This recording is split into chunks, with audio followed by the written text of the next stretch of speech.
My parents raised a spoiled younger sister and sent her to an orphanage. My name is Eldon.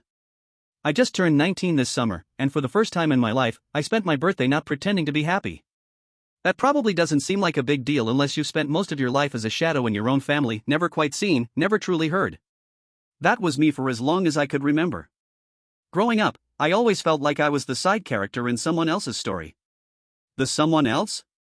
My younger sister, Lorna. She's about 9 years younger than me, and her arrival changed everything. Lorna was what you might call a miracle baby. My mother, Mildred, had a high-risk pregnancy and almost didn't make it through the birth. She was in and out of hospitals for months, and my father, Irving, nearly lost his mind with worry. They were both so shaken by the experience that they practically wrapped Lorna in a blanket of constant attention and left me out in the cold. I don't know all the details about what happened during that pregnancy. I just know that after Lorna was born, our house was no longer a place of balance. It became a shrine to her. Her baby photos took over every wall. Her toys cluttered every room. Her milestones were celebrated with the kind of excitement that made my modest achievements seem invisible. By the time I was 10, it was clear I wasn't the priority. And if that wasn't obvious enough, it became painfully clear every year on my birthday. When I turned 11, my parents threw my party at a nearby playzone, a place filled with ball pits, pizza, and arcade machines. I didn't mind the venue. What I minded was being told to let my 2-year-old sister blow out my candles because she cried when she wasn't the center of attention. I protested, of course, but was met with stern looks and the guilt trip. She's just a baby, Eldon. Be a good big brother. They relit the candles for me after she had her moment, but by then, the air was already sucked out of the room. It didn't feel like my birthday. That same thing happened year after year. By the time I was 14, it was no longer even a discussion. Lorna got her own gift pile at my parties. She blew out the candles first. And if I complained, I was told I was being selfish. I asked once why she got presents on my birthday, but I never got any on hers. My dad shrugged and said, "Boys don't care about that stuff." As if being male made me immune to disappointment. Looking back, it wasn't just birthdays. It was everything. My school plays? No one came. My science fair ribbon? Collected dust in a drawer while Lorna's kindergarten finger painting was framed in the hallway. My parents picked restaurants Lorna liked on my birthdays. If I asked to go hiking, they'd say, "Only if Lorna wants to go too." Spoiler, she never did. If she didn't want to do it, it didn't happen. So, I retreated. My room became my world. I saved up for a lock and installed it myself. My parents told me to take it off, I refused. That led to a lot of fights. Especially when Lorna started barging into my room uninvited. Once, she walked in while I was changing. I was yelled at for being improper in my own room. After that, I refused to open the door unless I was fully dressed and absolutely sure she wasn't outside. I became an expert in silence. I could hear her coming from down the hall. Lorna, as she grew older, became more demanding. She started bossing everyone around like royalty. She had this ridiculous nickname for me, one she made up when she was 5 and refused to drop even years later. She'd call for me like I was her butler, and if I didn't jump, she'd cry, and my parents would come down on me hard. They said I was making her feel unloved. I picked up a part-time job as soon as I could, mostly to avoid being at home. But even then, my parents expected me to babysit whenever I wasn't working or in school. At first, they hired a teenage girl from down the street to watch Lorna when they went out. I got my first taste of freedom during that time. But it didn't last. The sitter quit after a few weeks, saying Lorna wouldn't listen and that my parents refused to pay her properly. The second sitter lasted longer, but it didn't change the fact that I was expected to take over any time she wasn't available. My days off became battlegrounds. I started fabricating shifts at work just to get out of the house. By then, my relationship with my parents had deteriorated to the point where we barely spoke. I didn't tell them about school anymore. They didn't ask. The only time they showed interest was during parent-teacher conferences, and even then, they were mostly focused on what they could brag about to others. They loved telling other families how proud they were of me. "Eldon is such a hard worker," they'd say at my high school graduation. And yes, I was. But not because of them. I worked hard because I knew the only way out of that house was forward. I graduated with B's and C's, and when it came time to celebrate, we didn't do anything I liked. No surprise there. My graduation trip was to an indoor fun center Lorna loved. I watched other teens having fun while I sat there playing old arcade games and eating greasy pizza I didn't even want. Then came my 18th birthday. I had hoped, just this once, it would be different. That maybe, turning 18 would earn me a real celebration. Something for me. Instead, it became the day I broke. My 18th birthday fell on a warm Saturday in July. I remember the sun was out, the sky clear, and a strange sense of hope hung over me. I had this tiny, flickering belief maybe this year would be different. Maybe my parents would finally see me. Maybe we'd go to Whitman's, my favorite barbecue place. Maybe there'd be a cake I actually liked. Instead, they booked my party at Captain Clyde's Fun Cove, a children's party center with animatronics, sticky booths, and a dozen birthday songs blasting from speakers that hadn't been replaced since the 1990s. I was the only 18-year-old there. Everyone else looked like they still watched cartoons before bed. Lorna, of course, was ecstatic. She ran around like she owned the place. I just sat at a table covered in confetti and half-used napkins, pretending not to notice the stares from toddlers' parents wondering why I was there. When it was time for cake, I thought maybe they got it right this time. I saw the cake come out from the back. But even from a distance, I knew it wasn't meant for me. It was pink. Decorated with white frosting flowers. The kind of cake you'd get for a baby shower, not an 18th birthday. And there were 10 candles. Just 10. I kept staring at it, hoping I was wrong. But I wasn't. My parents placed the cake in front of Lorna and told her to blow out the candles. They didn't even look at me. Everyone clapped as Lorna leaned forward and extinguished them all in one puff. Something in me cracked. I didn't yell. I didn't flip the table or storm out right away. No, it started with something simpler. I cried. I cried like I had never cried before. Ugly, heavy sobs that made my shoulders shake. I buried my face in my hands and couldn't stop. I had spent years bottling it up, years of letting it slide, of being quiet, of shrinking into myself, and now it was all flooding out. Silence fell over the room. The Chuck E. Cheese-style characters on the stage kept moving their jaws in mechanical song while the whole family stared at me. Lorna froze, frosting on her chin. My dad looked stunned. My mom stood motionless, holding a paper plate. When I finally stood up, my voice came out shaky, but I didn't hold back. I told everyone, every uncle, every cousin, every neighbor, what it had been like for the past 8 years. How I had to share my birthdays. How Lorna always got presents on my day.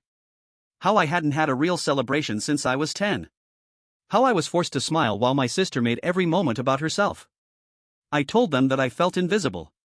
That their silence over the years made them complicit. That my parents treated me like an afterthought unless I was useful. That they'd turned me into a glorified babysitter, a household fixture they never asked about. By the time I finished, my voice was hoarse and my face was soaked. I walked out without saying another word and sat on the curb near the family car. For the first time ever, some of my extended family followed me, not Lorna. Aunt Marlene sat beside me and put her hand on my back. My cousin Ellis handed me a bottle of water. Others stood around, unsure of what to say. I think they were still processing the fact that I wasn't just Quiet Eldon anymore. Some apologized. Some admitted they didn't know the cake was pink or that Lorna was getting presents again. But I reminded them this didn't happen in secret. They were there, year after year.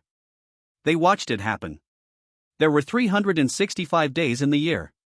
Was it really so much to ask that just one of them be mine? Inside the party room, my mother started crying. My father, according to what I was later told, tried to downplay the situation, but that didn't go well. Several family members confronted him and demanded answers. From the parking lot, I could hear raised voices through the walls. At some point, the whole party turned into a reckoning. I stayed outside while the rest of them marched back in to speak with my parents. Only my grandparents stayed with me. Grandpa Warren didn't say much. He just sat beside me, arms crossed, looking off into the distance. Grandma Ruth cried softly and kept apologizing. After about 30 minutes, my parents came out. They looked like they'd aged a decade in half an hour. My father was pale and tense. My mother's mascara had smeared down her cheeks. Neither of them could look me in the eye. "We're sorry, Eldon," my mother said, voice trembling. "We want to make it right," my father added. Then came the offer, a new party. Anywhere I wanted. Just me. They promised to never make me share my birthday again. They promised Lorna wouldn't get presents on my day anymore. They even promised to buy a cake that wasn't pink. But I didn't care. It was too late. One of my uncles cleared his throat, and my parents started adding more promises. They apologized for the mistake with the cake. Claimed they thought I didn't care about birthday cake anymore at my age. That's when my patience snapped again. I told them it wasn't about cake. It was about years of being second. Years of sacrifice. Years of being treated like my presence didn't matter. I told them a new party wouldn't fix anything. I didn't want a redo. What I wanted was acknowledgement that they had failed me and that the damage couldn't be undone with balloons and pizza. My dad started to raise his voice, but the family shut him down. Grandpa stood up and told him flat out, "You don't get to be angry. Not after what you did."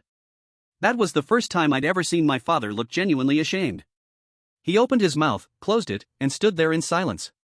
Eventually, everyone went back inside except my grandparents. They waited with me until the rest of the party was cleared out. My sister? She didn't come out to check on me. She stayed inside, opening gifts that were meant for me. And yes, my parents even served her some of that cake after everything that had happened. That night, I stayed at my grandparents' house. I couldn't go home. My chest was still tight. My thoughts were racing. But I remember feeling something else too: relief. Because for the first time, I had said everything I needed to say. I didn't go back home the next day. I wasn't ready. My grandmother made pancakes and didn't say much, just gave me space. Grandpa Warren took his coffee out to the porch and sat beside me in the quiet morning, like he always did when I was younger. No lecture. No questions. Just presence. By the following weekend, my grandparents asked if I'd consider joining them for dinner. They said it would be low-key. I agreed. I wasn't expecting what I walked into. At a quiet little restaurant just outside town, my family had arranged another birthday party, but this time, just for me. It wasn't fancy, but it was thoughtful. There was a banner that said "Happy 18th, Eldon," and a chocolate cake with exactly 18 candles. No Lorna's name in sight. My parents were there. They looked restrained. Smiling, but nervously. My mother clutched her purse a little too tightly. My father kept folding and unfolding his napkin. They were trying to present normalcy, like this whole event might wipe the slate clean. Lorna was also there, sitting in the corner with her arms folded, lip curled, sulking like someone had stolen her favorite toy. And for once, she wasn't the center of attention. When it came time to sing, the family chose a generic Happy Day tune instead of the traditional birthday song, maybe to avoid triggering a scene. But I didn't mind. For the first time in years, I got to blow out my candles alone. And then, predictably, Lorna snapped. She let out a scream so piercing that people at nearby tables flinched. My mom rushed her out, and my dad followed, looking defeated. A few minutes later, they came back in, my sister still pouting, but quiet. The party went on, awkward but peaceful. I received a few thoughtful gifts, including a new phone to replace the one Lorna had broken at the last party. But that wasn't all. As the plates were being cleared, Grandpa stood up and handed me a small box. Inside were car keys. I stared at them for a moment before looking out the window, and there it was. An old, white Volvo parked in the lot. It wasn't new or flashy, but it was mine. And it had been cleaned, tuned, and detailed by my grandfather himself. He'd gotten the car from a friend for a few $1,000s, then put in the work himself: new tires, fresh oil, polished seats. It wasn't just a car. It was freedom. It was independence. It was proof that someone believed I deserved something of my own. I was speechless. But not everyone was thrilled. Lorna let out another scream, this one even louder than before. She launched into a full-blown tantrum, demanding a car too. "It's not fair," she shouted. "Why does he get a car?" She was 9 years old. My mother tried to calm her down. My father just sat back down with a heavy sigh. Several relatives exchanged glances. My cousin Ellis muttered under his breath, "Here we go again." After the party, Lorna refused to speak to anyone. She scowled the entire ride home and slammed her bedroom door so hard it shook the hallway mirror. But I was too happy to care. That was, until a few days later. I had just come home from a shift at work. The car was parked in the driveway, still clean, still smelling faintly of leather polish. I walked around to open the driver's side door, and that's when I saw it. The glass was shattered.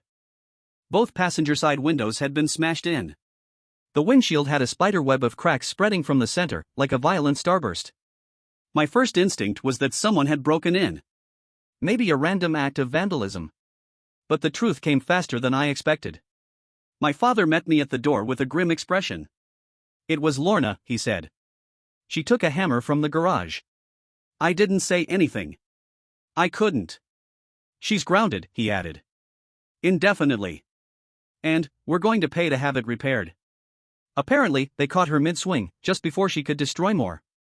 She screamed and fought them, tried to bite my mom.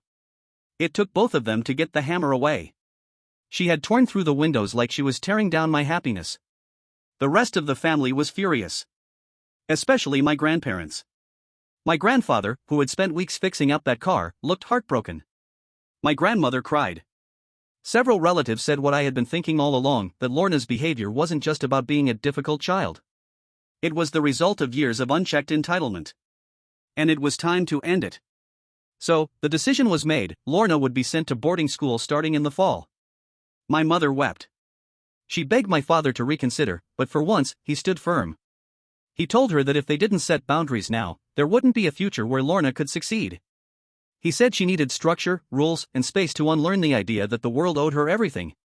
The school wasn't military style, but it was strict. No sweets, no phone except on weekends, mandatory study hours. The kind of place that focuses on discipline and personal growth. My parents paid to fix the car. It looked almost as good as new by the end of the week. But the damage went far beyond the windshield. Lorna went off to boarding school, kicking and screaming. Literally. The day they dropped her off, she had to be carried inside by 2 staff members. My mom sobbed the whole drive home. My dad didn't speak. For a while, things were quiet. I drove my car, went to work, and finally started saving for my own place. Then in late August, Grandpa Warren pulled me aside with an offer. A friend of his needed help on a farm about 40 minutes out of town and was looking for someone responsible. It would pay well, but I'd have to move. I didn't hesitate.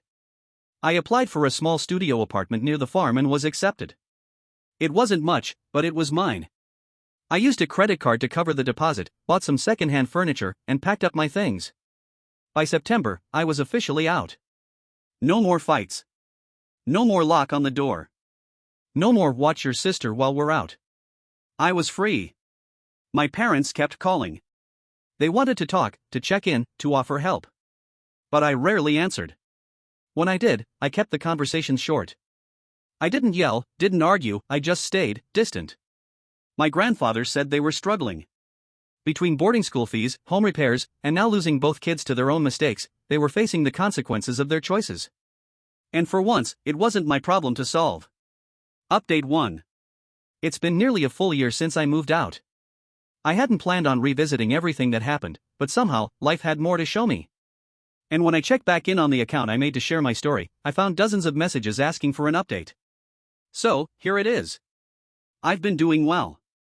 I'm learning how to balance bills, work, and most of all, peace. Living on my own has had its struggles, but I've never once missed the chaos I left behind. For the first time, I can wake up in the morning and not feel like I'm walking into battle. But while my life became quieter, my family's didn't. Lorna's time at boarding school didn't go the way my parents had hoped. They thought it would humble her, help her learn structure and consequences. But it didn't take long before she started acting out. At first, it was little things, refusing to follow instructions, throwing tantrums when told no, pretending to be sick to avoid assignments. When none of that worked, she escalated. She told the school staff her parents were abusive and outright lie. She claimed she was being starved. Then she stopped eating altogether for a couple days. Said she would only eat candy. It was a hunger strike, except not for a cause. Just for control. My mother almost caved. She packed a bag of sweets and started driving to the school. But my father, surprisingly, stopped her. He reminded her this was the result of years of indulgence. If they bent now, nothing would change. Lorna gave up on the strike quickly. 2 days in, she was too hungry and went back to the cafeteria. But she never adjusted to the environment. She was surrounded by girls who didn't play into her drama, and when she tried to boss them around, they rejected her. One day, she picked a fight. According to what I was told, she tried to demand someone's dessert.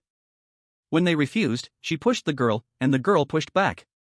Others got involved, and before long, Lorna ended up on the floor, bruised and crying. It wasn't serious, just a few scrapes, but it crushed her pride. The staff intervened, but the damage was done. She spent days in isolation, sulking and blaming everyone but herself. Then came the most serious episode. Lorna smuggled a kitchen knife out of the dining hall and stood on a table in front of her dorm mates. She said she wouldn't come down until she was given candy and sent home. It was dramatic, dangerous, and terrifying. Staff members tried to de-escalate the situation. They even brought her a chocolate bar to talk her down. But she lost her balance before anything could be done and fell from the table. The injuries were bad: a broken arm, a fractured collarbone, and a concussion. That incident got her expelled from boarding school. But she wasn't sent home. Instead, Lorna was transferred directly to a child psychiatric facility. She was diagnosed with emerging narcissistic tendencies and compulsive behavior patterns, traits my parents were told had been reinforced by years of overindulgence. She had to begin therapy immediately. She was no longer in control. No longer being given everything she wanted. Her meals were portioned, her behavior monitored, her time restricted. She hated every minute of it. My mother wanted to bring her home. But my father refused. That led to a fight that turned physical. My mother grabbed a glass bottle and struck him across the face in the kitchen. It shattered on impact. My father was taken to the hospital with facial fractures. My mother was taken away in a police cruiser. I don't know all the details of what happened next, but I do know this: she was hospitalized for several months and placed under psychiatric evaluation. That's when my father told me, quietly, that she had been diagnosed with a severe anxiety-related disorder, one possibly linked to trauma from her own childhood, something she still won't speak about. They're not divorced. Not yet.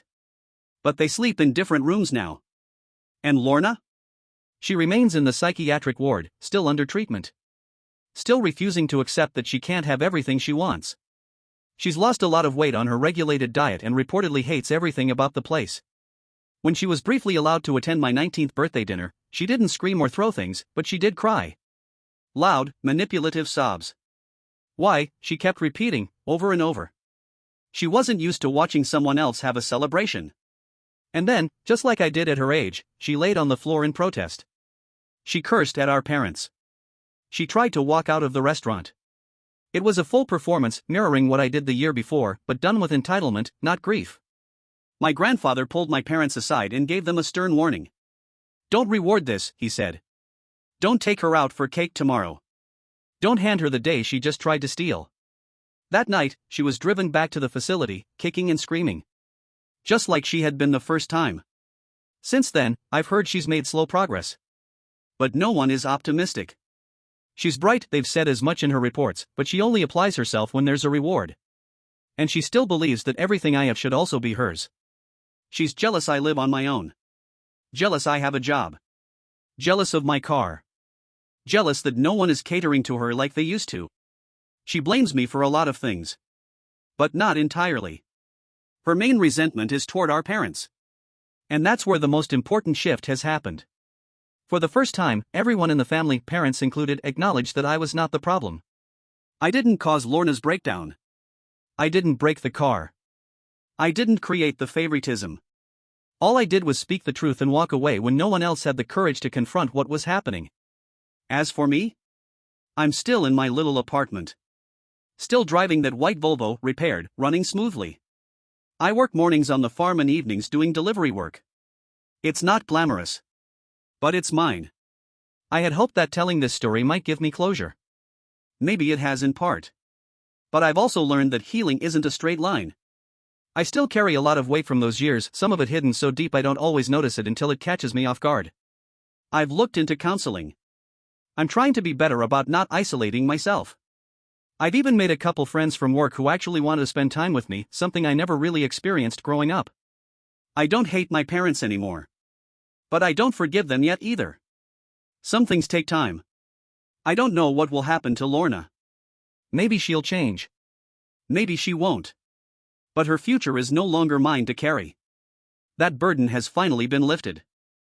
And if there's anything I've learned from all of this, it's this. Just because someone shares your blood doesn't mean they get to write your story. Thank you for watching the video, like it if you watched the video to the end and don't forget to subscribe. Have a nice day.